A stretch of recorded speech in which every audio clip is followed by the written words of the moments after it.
Hello friends, இன்னைக்கு நம்ம சேனலில் வெண்டைக்காய் மோர் குழம்பு எப்படி செய்யலான்னு பார்க்கலாம். வாங்க வீடியோக்குள்ளே போகலாம்.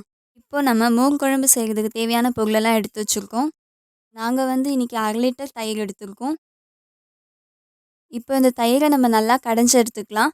நீங்கள் மிக்ஸி ஜாரில் போட்டு கூட நல்லா நைஸாக கடைஞ்சி எடுத்துக்கலாம். இப்போ ஒரு மிக்ஸி ஜாரில் 20 நிமிஷம் முன்னாடி ஊற வச்சுருந்த துவரம் பருப்பையும் அது கூடயே சேர்த்து ஊற வச்சுருந்த 1 கப் பச்சரிசியும் சேர்த்துக்கலாம். கூடவே ஒரு துண்டு இஞ்சியை கட் பண்ணி சேர்த்துக்கலாம். அது கூடவே 3 பச்சை மிளகா கட் பண்ணி போட்டுக்கலாம். 5 சின்ன வெங்காயமும் சேர்த்துக்கலாம். அது கூடவே 1 ஸ்பூன் சீரகமும் நல்லா வறுத்தெடுத்துட்டு அதையும் சேர்த்துக்கலாம். இப்போ இது எல்லாத்தையும் சேர்த்து கொஞ்சம் தண்ணி விட்டுட்டு ஒரு நைஸான பேஸ்ட்டை அரைச்சி எடுத்துக்கலாம். இப்போ இந்த பேஸ்ட்டை நம்ம கடைஞ்சி வச்சுருந்த தயிர் கூட சேர்த்துக்கலாம். இப்போ இதை நம்ம நல்லா மிக்ஸ் பண்ணி விட்டுக்கலாம்.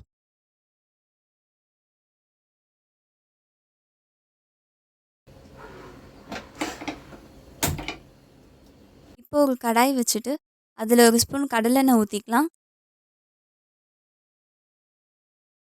எண்ணெய் நல்லா சூடான உடனே கட் பண்ணி வச்சுருக்கிற 1/4 கிலோ வெண்டைக்காயை நம்ம சேர்த்துட்டு அதை நம்ம நல்லா வதக்கி எடுத்துக்கலாம்.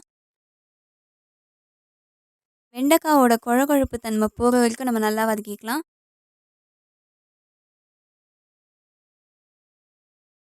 அது கூடவே கொஞ்சம் தேவையான அளவு உப்பு போட்டு நம்ம நல்லா வதக்கிக்கலாம். இப்போ இது நல்லா வதங்கிடுச்சு. இப்போ நம்ம மோர் குழம்பு செய்ய ஆரம்பிக்கலாம். இப்போ ஒரு பாத்திரம் வச்சுட்டு பாத்திரம் நல்லா சூடான உடனே 4 ஸ்பூன் கடலெண்ணெய் ஊற்றிக்கலாம்.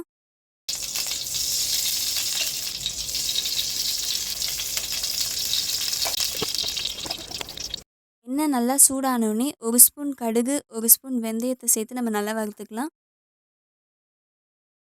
வெந்தயத்தோட கலர் மாறினோடனே அதில் 1 ஸ்பூன் சீரகத்தை சேர்த்துட்டு அது கூடவே 2 பச்சை மிளகாவை கட் பண்ணி போட்டுக்கலாம். அது கூடவே 4 காஞ்ச மிளகாவையும் சேர்த்துட்டு அது கூட கொஞ்சம் கருவேப்பிலை சேர்த்து நம்ம நல்லா வதக்கிக்கலாம்.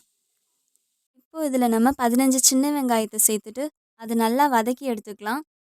சின்ன வெங்காயம் இல்லைன்னா கூட பரவாயில்ல, பெரிய வெங்காயம் கூட ஆட் பண்ணிக்கலாம். சின்ன வெங்காயம் ஆட் பண்ணுறதுனால மோர் குழம்போட டேஸ்ட் ரொம்ப நல்லாயிருக்கும், ஃப்ளேவர்ஃபுல்லாக இருக்கும். வெங்காயம் நல்லா வதங்கினோடனே நம்ம கடைஞ்சி வச்சுருந்த தயிர் ஊற்றிக்கலாம்.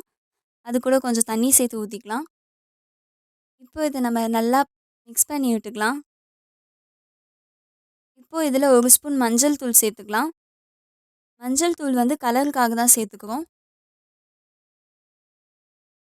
இப்போ இதை நம்ம நல்லா மிக்ஸ் பண்ணி விட்டுடலாம். இப்போ நம்ம வதக்கி வச்சுருந்த வெண்டைக்காவையும் இந்த குழம்புல சேர்த்துக்கலாம்.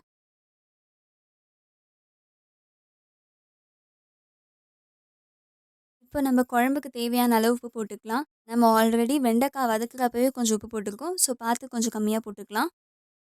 நம்ம மூடி வச்சிடலாம். ஒரு 5 நிமிஷம் கழித்து நம்ம திரும்பி திறந்து பார்த்து கிளறி விடலாம். இது நம்ம அடிக்கடி திறந்து கிளறி விடுற மாதிரி இருக்கும். ஏன்னா நம்ம அரைச்சி ஊற்றின இந்த பச்சரிசியும் துவரம் பருப்பும் அடியில் சேர்ந்து அடிப்பிடிக்காமல் இருக்கணும்னா நம்ம இதுமாரி கிளறிட்டே இருக்கணும். இப்போ இது கொதித்து வர வரைக்கும் நம்ம வெயிட் பண்ணலாம். இந்த குழம்போட மசாலா பச்சை வாசனைலாம் நல்லா போயிடுச்சு. குழம்பும் கொஞ்சம் கொஞ்சம் கொதிக்க ஆரம்பிச்சிருக்கு. இந்த நேரத்தில் நம்ம கொஞ்சோண்டு பெருங்காயம் சேர்த்துக்கலாம். பெருங்காயம் சேர்த்துக்கிறது உடம்புக்கு ரொம்ப ரொம்ப நல்லது. பாருங்க, குழம்பும் தண்ணியாக இல்லாமல் கொஞ்சம் திக்காக ஆரம்பிச்சிருக்கு. இந்த நேரத்தில் நம்ம ஸ்டவ் ஆஃப் பண்ணிடலாம். ஸ்டவ் ஆஃப் பண்ணிவிட்டு கொத்தமல்லி கொஞ்சம் மேலே தூவி விடலாம்.